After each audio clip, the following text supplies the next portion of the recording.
Osiibye otya munnange nga bulijjo kadde ka alipoota y'embeera y'obudde okuva mu kitongole ky'eggwanga ekivunaanyizibwa ku embeera y'obudde wano ku Bukedde TV.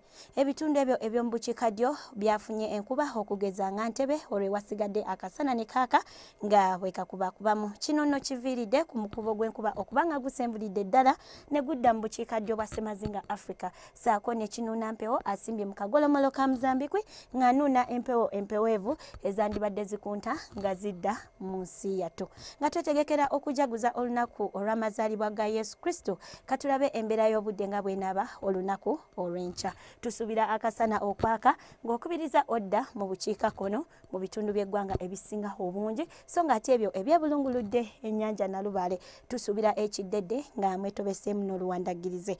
Olw'eggulo tusuubira embeera eno okukyuka era ng'ebitundu ebyo nga Kaseese, Kabaale ssaako n'Embarara tubisuubira okuba n'oluwandagirize olw'ewasigadde akasana kajja kwaka nga bwe kakubakubamu.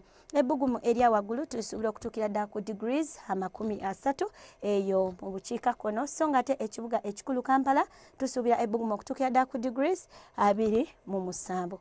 Bwe tugendako ebweru w'eggwanga ekibuga nga Arusha ssaako ne Kigali tubisuubira okuba n'enkuba, so ng'ate mu New Delhi wamu ne New York tusuubira akasana okwaka nga bwe kakubakubamu. Olwo mu London tusuubira ekiddedde nga n'ebbugumu lijja tuukira ddala ku degrees 8. Gwe no munnange asuubira ogendako mu bibigo ebyo tukubiriza okutambula n'engoye ezisaanidde. Nkwagaliza olunaku olw'amazaalibwa olulungi.